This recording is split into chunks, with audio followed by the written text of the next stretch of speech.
Watching TV series in your target language can be a great way to improve your overall language skills and is a great way to engage with the language in a much more fun and rewarding way. So in this video, I wanted to share with you guys 5 of the TV series that I've been watching on Netflix that have helped me to improve my Spanish. So number 1, the first series that I want to talk to you guys about is El Vecino, or in English, The Neighbor. So this is a comedy series about an uninspired, lazy guy from Madrid who basically happens upon a fallen superhero from another planet and inherits his powers. So this isn't your kind of normal superhero TV show, it's much more of a kind of what would happen if these kind of powers fell into the hands of an exceptionally average person. And so as you can imagine, the monumental responsibility of having superpowers in the hands of a largely uninspired and unmotivated 30-something leads to lots of different funny situations. And so I really love this show for a couple of reasons. First of all, it's quite short episodes, so they're 25-30 minute episodes.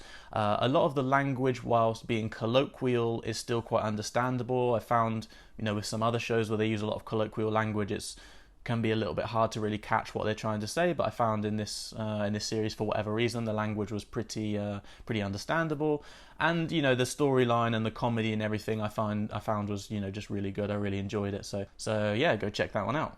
Okay, so number 2, the second TV show that I want to talk to you guys about is Gran Hotel. So Gran Hotel is a sort of historical drama, costume drama, telenovela type of show that follows our protagonist Julio as he goes to the Gran Hotel in search of his missing sister, and once he gets there he finds that beyond the disappearance of his sister there are many more different mysteries and strange things to uncover. I will say that whilst I enjoyed this show, it is pretty kind of, I don't want to say ridiculous, but it's a bit crazy at some points in terms of like the storylines and the character arcs. There are, some things where you have to kind of suspend belief a little bit, but I did really enjoy this show for a couple of reasons. First of all, one of the really great things about this show is that it's very long, so there's a lot of seasons and a lot of episodes in each season, and each episode is kind of like 40-45 minutes long, and so overall over the whole story you get quite a lot of content. Obviously you have a lot of similar kind of storylines and things like that, so you have a lot of like repeated vocabulary, which I found very useful. And even though,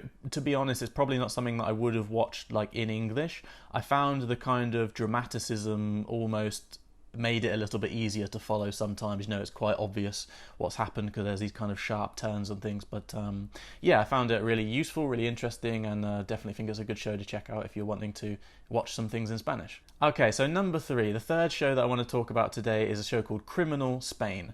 So this is just a great show in general. I really enjoy this show, even outside of language learning. It's a very simple premise. It's based around one interrogation room, and in each episode, which is they're standalone episodes, in each episode we follow our interrogation team, our group of detectives, as they engage in a kind of cat and mouse chase to try and find out what's going on. They're really well made and they're really interesting. One of the reasons that I love this show for kind of watching in Spanish and for learning is because it's a great show for kind of developing that tolerance for not fully understanding everything that's happening, not just because of the language, but just because of the nature in which the episodes are produced.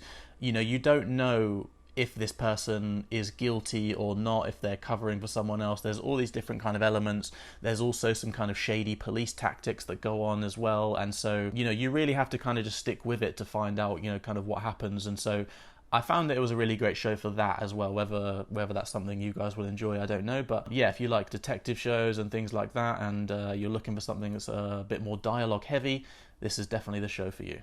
Okay, so number 4. The fourth show that I want to talk to you guys about today is a show called Paquita Salas. So this is another comedy show, and I will say this is at times a little bit more ridiculous, but I really, really enjoyed the show, probably a lot more than I thought I was going to when I first saw the preview. We follow our protagonist, Paquita Salas, who is a talent manager who's a little bit out of her luck.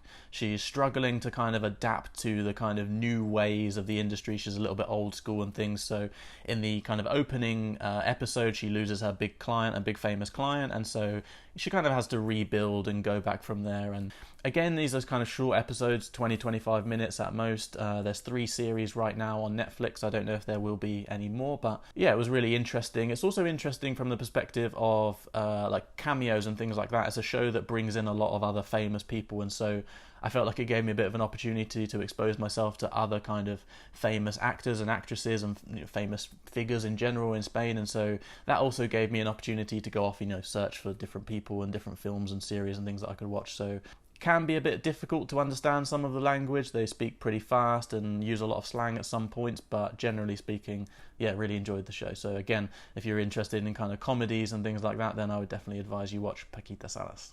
And number 5, the final show that I want to talk to you guys about today. You probably knew it was coming, and I did honestly think about leaving this one out because it's almost a bit too obvious, but I just felt wrong making a list about Netflix shows that I enjoy in Spanish and not including it. So, as you've probably guessed, number 5, La Casa de Papel, or in English, Money Heist. Reasons why I love La Casa de Papel. It is a great series, it's just really entertaining. I know a lot of people that have enjoyed watching it in English, and they've had no interest in learning Spanish. It's a great story. You get a lot of colloquial language. You get, again, like in Gran Hotel, you have a lot of repetition of themes, of vocabulary and things like that, so it can be quite good for picking up new vocabulary words and things like that. But yeah, overall, it's just something that's really enjoyable. It's quite easy to follow even if you're quite low with your language level, because it's very visual.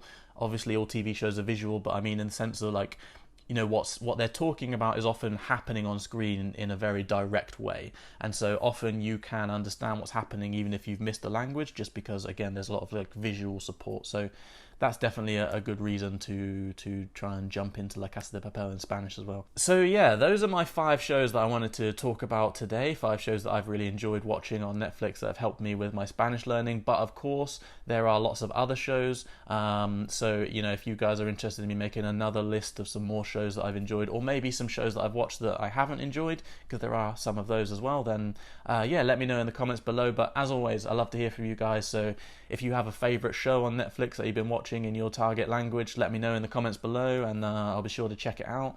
And yeah, as always, thank you very much for watching this video. Hope you guys enjoyed it, and I look forward to catching you in the next one. Hasta luego!